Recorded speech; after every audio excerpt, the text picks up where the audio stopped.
অনেক সময় আমাদের কাছে কাস্টমার যখন আসে তখন বলে, ভাই যখন আমি ইউটিউব চালাই তখন ফোন হঠাৎ অফ হয়ে যায়, অথবা কল আসলে বা দিতে গেলেও ফোন অফ হয়ে যায়, চার্জে লাগানো থাকলে ফোন চলে কিন্তু খুলে ফেলে চার্জ চলে না,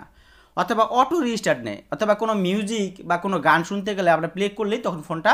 অফ হয়ে যায়। তো এই যে বিভিন্ন সমস্যাগুলো হয়ে থাকে, তো এই সমস্যাগুলো কিভাবে আমরা সমাধান করি, তো অনেকেই কিন্তু আমরা ব্যাটারিগুলো ফিউজগুলো কী করি, আমরা শর্ট বা জাম্পার করে দিই। কিন্তু কিছু কিছু ব্যাটারিতে আছে আপনার সেই ফিউজটা নাই, তো আপনি কিভাবে ফিউজ না থাকলে ওই ব্যাটারিগুলো আপনি জাম্পার করবেন, এই বিষয়টা আপনাদের শেখাবো। অনেক সময় দেখা গেছে যে এই ব্যাটারিগুলোতে ফিউজ আছে কিন্তু আপনারা জাম্পার করেন তারপরও কাজ হয় না, কেন হয় না এবং সেটা কিভাবে রিপেয়ার করবেন, সকল বিষয় আজকে আপনাদেরকে শিখিয়ে দেব। তো বন্ধুরা খেয়াল করেন, আমরা একটা কোর্স চালু করছি যেটা হচ্ছে অনলাইন ভিডিও কোর্স। আমাদের একটি অ্যাপস আছে, যে অ্যাপসটি আপনারা যদি নিয়ে নেন তাহলে কিন্তু আপনার দোকানে বা ঘরে বসে ইচ্ছে করলে আমাদের এই অ্যাপস থেকে মোবাইলের কাজগুলো শিখে নিতে পারবেন, আমাদের কাছে আসতে হবে না। একটা ইনস্টিটিউটে যা কিছু শেখায় আমাদের এই অ্যাপসে সকল কিছু আছে, স্ক্রিনে দেখা নাম্বারে ইচ্ছে করলে আমাদের সাথে কন্ট্যাক্ট করতে পারেন। ব্যাটারিগুলো যখন আমরা রিপেয়ার করব, অটো রিস্টার্ট অথবা ইউটিউব অডিও সেকশন কল আসলে এই বিষয়গুলো যখন আমরা অ্যাক্টিভ করতে যাই তখন কিন্তু ফোনটা রিস্টার্ট নেয়।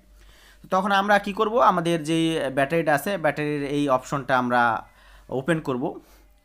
তো এই ব্যাটারি কানেক্টরের ভিতরে আমরা এই ঠিক এরকম একটা ফিউজ দেখতে পাবো। এই ফিউজটার আমরা ইচ্ছে করলে উঠিয়ে একটা তার এই পাশ থেকে এই পাশে জাম্পার করে দিব, অথবা এই ফিউজ থাকাকালীনও আমরা ইচ্ছে করলে এখান থেকে এখানে একটা জাম্পার করে দিলেই আমাদের কাজটা হয়ে যাবে। তো এরপরে যেই কানেক্টরের ভিতরে আপনার এই ফিউজগুলো নাই, এই যে এই পাশে এটা কি ফিউজ নাই, তো আমরা এই সমস্যা যদি হয়, অর্থাৎ ইউটিউব চালালে বন্ধ হয়ে যায়, অডিও চালালে বন্ধ হয়ে যায়, অথবা চার্জে লাগালে আপনার চলে আর চার্জের থেকে খুলে ফেললে চলে না, তো এই সমস্যাগুলো হলে আপনারা কী করবেন, ঠিক যদি ফিউজ থাকে তো ফিউজ অবশ্যই আপনারা জাম্পার করবেন, কিন্তু যেটাতে ফিউজ নাই তো এটাতে আপনারা কী করবেন, এই যে দেখেন এখানে যেই ব্যাটারি কানেক্টরের সাথে মূল ব্যাটারি কানেক্টরের সাথে যে কানেক্টরটা আছে, যে এখানে এটা থেকে দুটোটা আপনারা জ্বালাইটা খুলে ফেলবেন, খুলে দেখবেন এটার ভিতরে কালো এক প্রকারের সিলিকন কাগজ আছে বা কার্বন আছে, তো ওইটা আপনারা এখান থেকে ভালো মতন তাতাল দিয়ে ঘষে উঠাই দিবেন, উঠে আবার লাগাই দিবেন, তাহলে আপনারা দেখবেন এই সমস্যাটা সমাধান হয়ে যাবে। অথবা আপনার ইচ্ছে করলে আপনারা সরাসরি ঠিকই এখান থেকে একটি তার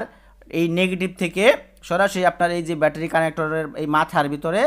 নেগেটিভ অপশনে একটা তার ঝালাই করে দিবেন, তাহলে আপনার এই সমস্যাটা সমাধান হয়ে যাবে। তো বন্ধুরা, আপনাদের যেই ফোনটাতে বা যেই ব্যাটারিতে ফিউজ আসছিল ওইটাতে যদি কাজ না করে, ফিউজ এরকমের শর্ট না করলে, ঠিক সেম ওয়েতে আপনারা কি করবেন, ব্যাটারির মূল মাইনাস নেগেটিভ পয়েন্ট থেকে আপনারা ঠিক এই যে ব্যাটারির কানেক্টরের ভিতরে নেগেটিভ লাইনটা আপনারা একটা তার দিয়ে জাম্পার করে দিবেন। ঠিক এই দুইটা ওয়ে যদি আপনারা কাজ করেন তাহলে আপনার 100% ব্যাটারির যে প্রবলেমগুলো আছে রিপেয়ার হয়ে যাবে, খুব সহজেই সমাধান করে নিতে পারবেন এই সমস্যাগুলো।